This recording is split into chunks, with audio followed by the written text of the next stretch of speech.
Hey everybody, I am here and I'm going to show you guys how to make some leather wrapped hoops. More in particular, it will be these little clip-on mini wrapped hoops. One of my favorite, super easy, doesn't take very long. But the first part, I'm going to show you how to wrap them. You will need one pair of these little mini clip-on hoops. I sell them, so if you ever need them, check out my page, Crystal Broom on Facebook. You will need one little Glover needle, preferably. The reason I use the Glover needle is because your beading needles tend to be not strong enough and bend really quickly, although you can see this one's quite loved. You'll need nymo thread. One suggestion, whatever color leather that you're going to use, I do suggest you use the matching color of thread. You will need 2 pieces of leather. I chose this off-white sheepskin. It's super pliable. I find that it's not too thick, so you don't have to break many needles, but it's strong enough so that it doesn't really break or tear or wear too quickly. And so that's all you need: Glover needle, thread, pair of hoops, and some leather. Yeah, so real quick, let's get this started. First thing you want to do, take your leather. You are going to put it in the inside of your hoop. So like so. Not sure if you can see that. So like so, it's on the inside. And then you're gonna fold it outwards. It's kind of tricky, pretty tiny, but you're just going to pinch on the outside. Oh, don't forget scissors. You definitely need a good pair of sharp scissors. But wherever you pinch, that's what you need to cut off. Pinch, pinch, pinch. So another little tip I'll give you. There's quite a bit of excess on the edge here. Don't cut it off. Wait until we get closer to the end. So just keep that extra tail. And the reason why we wet our leather. This is because we're gonna sew it, use it while it's wet, and then once it dries, it tightens around the hoop so that it won't slide around. But because it's gonna dry, it's gonna shrink a little bit. So I try not to cut the bottom tail off yet until right at the end. But for something like this, you just want the leather to touch. So if you can see, you don't want it to overlap, because then when you sew it, there will be a bump down the middle. Don't overlap. If you see a little bit of space like mine here, totally fine. Once we start sewing it up, it's gonna pull the leather together, so you won't be able to see anything underneath. And because we leave that little bit of a gap there, it'll tighten without a bulge. Next thing you want to do, something for this small, I use from my hand to my elbow, times that by 2, and then cut there. It'll be the perfect length for you to sew together the hoop, and long enough to use to add your beads. So here we go. Thread your Glover needle, do a double knot at the end. Super easy, double knot. And so as you can see, oh, I don't know if you can see that. There we go, there's a little knot. I'm gonna cut as close to the end as possible, but leaving just a little bit of an edge just so the knot won't come out. Let's go. So when you're starting to sew from the back end to the front. The reason I suggest you do it this way is because we're going to be using one single thread. We want to start our beadwork at the front so that we can make sure that the pattern's turning out nice. If you do it backwards, I just find it's a little bit more difficult to get the pattern in and make sure that it's even, if that makes sense. Definitely send me some messages, I don't know, comment on this video, let me know what your thoughts are. But I do suggest start at the end, the back of the earring. So we're gonna go from the inside.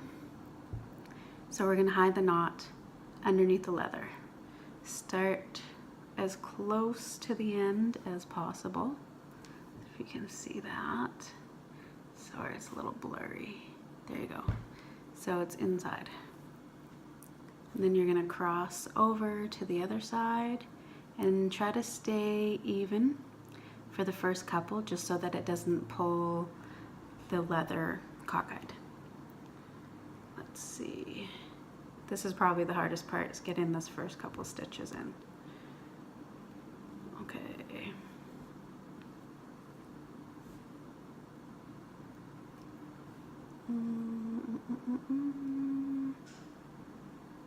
So there's your first stitch. Can you see that? It's too blurry.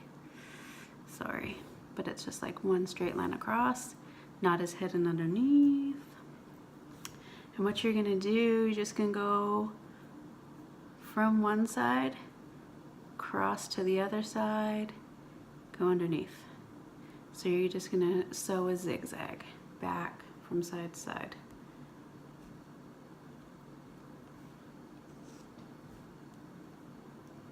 It's gonna slide.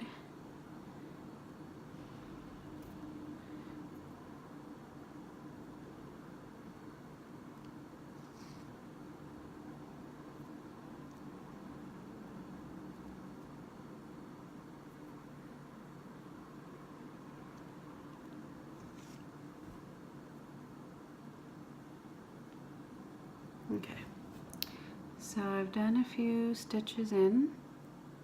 So you can see there's a little bit of a bulge right there. That's because I didn't cut it properly. So it's not the end of the world, but this is why I suggested at the beginning that we leave a bit of a gap. No biggie, keep going. So what you do, just make sure that you pull the leather as close to the end as possible, because there's going to be some shrinkage. And because there's that bulge right there, just from the front end, pull the leather. So use these two fingers to hold it as close to the end as possible, and then pull the leather. That's gonna get rid of that bulge for us. So I pulled it, and as you can see, there's no more bulge. Perfect. So I think maybe 2 more stitches, and I'm gonna make a cut to the tail end there.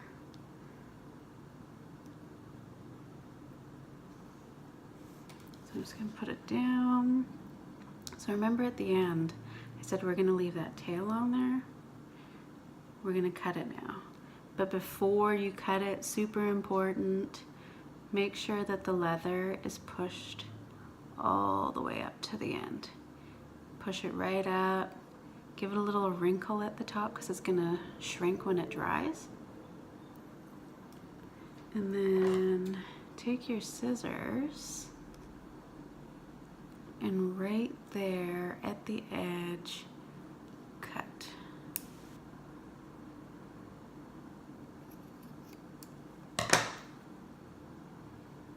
There we go. So, kept a bit of a bulge there, cut it straight, flat across, and then finish up. So, in the middle it's overlapping, so I'm just gonna cut very super carefully right here. So just maybe like a millimeter of the inside.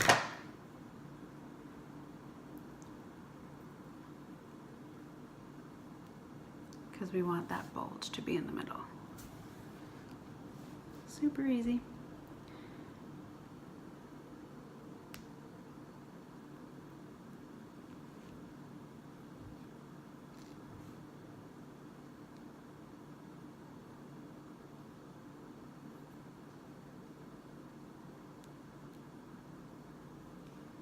Okay, so as you can see, even though I cut it, there's still a bit of a bulge. Just use your fingers to sort of pull it across so that instead of overlapping, they just sort of bump up against each other. And it'll be a lot easier once you put your beads on. The row of beads will push it in flat. Yeah. So I try to avoid the bulge, but I have a little itty bitty one right there. No biggie. Even if it was huge, you could still bead over it. It just wouldn't lay flat. But that's all I did. So this is my last stitch right here. I left about 2-3 millimeters of space. It's gonna shrink down. Take off your needle and close it up. Just make sure, so pull the leather even towards both ends. So it's super tight in the middle, but looser on this end and this end. So pull the leather up. And this is why I personally use one piece of string instead of wrapping it and then trying to tie it. I use this to wrap around the top.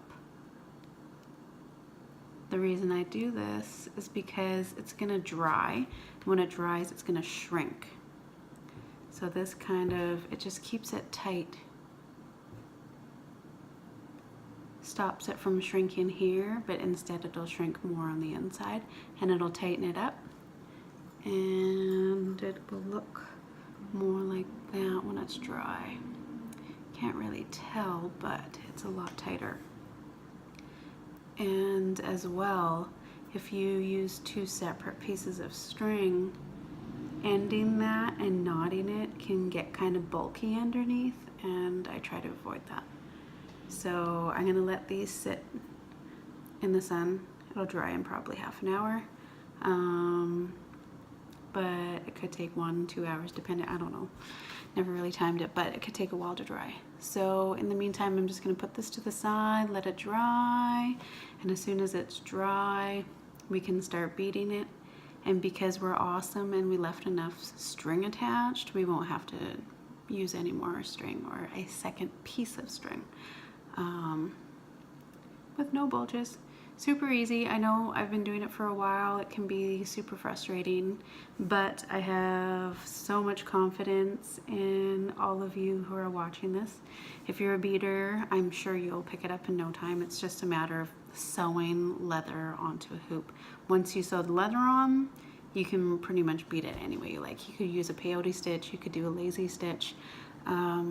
I will try to put up some new videos, but I wanted it to be a little bit clearer. I am on YouTube. I've done 2 videos, and for some reason YouTube didn't like me using music in my background, so they pretty much muted majority of my videos, and I've had a bit of backlash. Thank you, ladies, for making me feel like a piece of you know what. It wasn't really my fault, but now I know. Don't use music. I'm blabbering. Hope this helped. If you have any questions, hit me up. I'm on Facebook, Crystal Brune, B-R-U-N-E, or Crystal's Beading Treasures on Facebook. I try to post tutorials and cool different things on both of them. I sell supplies, so if you need hoops, if you need leather, if you need thread, needles, what have you, I sell them all. If you have beading questions, I definitely have lots of tips for you. Hit me up. I will add a link to my YouTube channel so you can hit me up if you have any questions or want to buy some supplies. Thanks for listening to me babble, and I'll talk to everyone soon. Bye.